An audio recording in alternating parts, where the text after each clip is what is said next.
आपल्या बँक खात्यातले पैसे खरंच किती सुरक्षित आहेत? आपण एका अशा सिस्टीमवर अवलंबून असतो जी आपली बचत सुरक्षित ठेवते, पण ती नक्की काम कशी करते? चला, आजच्या या विश्लेषणात आपण याच सुरक्षा प्रणालीमध्ये झालेल्या एका खूप मोठ्या आणि महत्त्वाच्या बदलाविषयी जाणून घेऊया. हा प्रश्न आपल्या सगळ्यांनाच कधी ना कधी पडतो, नाही का? समजा आपली बँक कधी आर्थिक संकटात सापडली तर आपल्या कष्टाच्या पैशांचं काय होणार? याच प्रश्नाचं उत्तर आजच्या आपल्या चर्चेच्या केंद्रस्थानी आहे. तर या सुरक्षेचं नाव आहे डिपॉझिट इन्शुरन्स. ही आहे एक प्रकारची सेफ्टी नेट जी deposit insurance and credit guarantee corporation म्हणजेच DICGC पुरवते. सोप्या भाषेत सांगायचं तर ही एक गॅरंटी आहे. विचार करा, 1962 पासून ही प्रणाली आपल्या देशात आहे. याचाच अर्थ कित्येक दशकं झाली ही सिस्टीम आपल्याला एक प्रकारची मानसिक शांती देतेय की आपले पैसे सुरक्षित आहेत, मग बँकेची आर्थिक स्थिती कशीही असो. पण धामा, या जुन्या सिस्टीममध्ये ना एक मोठी गडबड होती. एक अशी अडचण ज्यामुळे सगळी व्यवस्थाच कुठेतरी अन्यायकारक वाटत होती.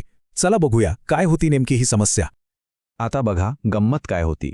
प्रत्येक बँक, मग ती कितीही चांगली असो किंवा कितीही रिस्की, प्रत्येक 100 रुपयांच्या डिपॉझिटवर फक्त 12 पैसे प्रीमियम भरायची. सगळ्यांना एकच नियम. याचा सरळ सरळ अर्थ काय होतो? जी बँक अगदी जबाबदारीने व्यवस्थित काम करतीये तिला काहीच फायदा नाही, आणि दुसरीकडे जी बँक मोठी रिस्क घेतीये तिला काही शिक्षाही नाही. हे तर पूर्णपणे चुकीचं झालं, नाही का? तर मग या प्रॉब्लेमवर सोल्युशन म्हणून आपल्या रिझर्व्ह बँकेने एक नवीन एकदम स्मार्ट सिस्टम आणली आहे. एक अशी पद्धत जी फक्त योग्यच नाहीये तर बँकांना जास्त जबाबदार बनायला प्रोत्साहन पण देते. आता ही गुंतागुंतीची गोष्ट एकदम सोपी करून सांगतो. असं समजा की हे अगदी आपल्या गाडीच्या इन्शुरन्ससारखं आहे.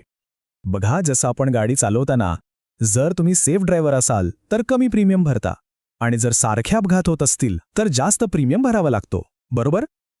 आता हाच लॉजिक, हाच तर्क RBI बँकांना लावत आहे. सोपं आहे की नाही? ठीक आहे, तर मग ही नवीन रिस्क बेस्ड प्रीमियम किंवा RBP सिस्टीम नक्की काम कशी करते? चला जरा खोलात जाऊन बघूया. तर या सिस्टममध्ये ना बँकांच्या प्रकारानुसार 2 वेगवेगळी मॉडेल्स आहेत, आणि बँकांचं मूल्यांकन कॅमल्स नावाच्या पॅरामीटरवर होतं.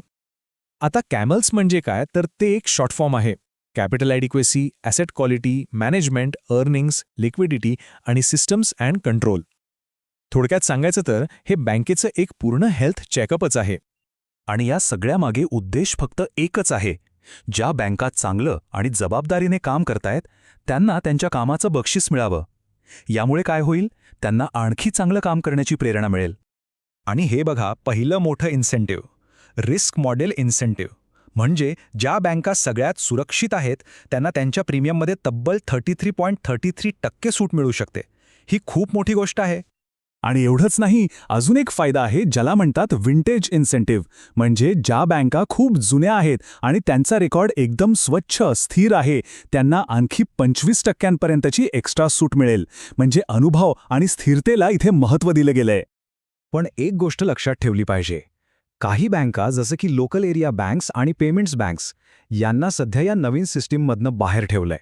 काही टेक्निकल कारणांमुळे त्या सध्या जुन्या रेटनेच प्रीमियम भरणार आहेत. आता हा महत्त्वाचा बदल कसा घडला त्याची ही टाईमलाईन बघा. डिसेंबर 2025 मध्ये RBIने प्रस्तावाला मंजुरी दिली. मग फेब्रुवारी 2026 मध्ये सगळ्या बँकांना याबद्दल सूचना देण्यात आल्या, आणि फायनली 1 एप्रिल 2026 पासून ही नवीन प्रणाली लागू झाली. म्हणजे बघा, सगळं कसं ठरवून व्यवस्थितपणे पार पडलं. पण या सगळ्याचा आपल्यावर काय परिणाम? हा बदल फक्त बँकांसाठीच महत्त्वाचा आहे की आपल्या सगळ्यांसाठी? चला, या बदलाचे दूरगामी परिणाम काय आहेत ते पाहूया. तर मग या सगळ्या बदलाचा आपल्यासारख्या सामान्य ठेवीदारांसाठी काय अर्थ आहे? याचा आपल्या आर्थिक आयुष्यावर नक्की काय परिणाम होणार? याचं उत्तर RBIच्या प्रसिद्धीपत्रकातील एका वाक्यात मिळतं, जे या सगळ्या बदलाचं सार सांगतं. चांगल्या बँकांना प्रोत्साहन द्यायचं आणि त्यांचा प्रीमियम कमी करायचा, हाच या सगळ्या सुधारणेचा आत्मा आहे. म्हणजेच याचा शेवटचा आणि सगळ्यात महत्त्वाचा फायदा हाच आहे की ही नवीन सिस्टीम बँकांना जास्त मजबूत आणि सुरक्षित बनण्यासाठी प्रोत्साहन देते, आणि यामुळे आपल्या सगळ्यांसाठी एक जास्त स्थिर आर्थिक वातावरण तयार होतं.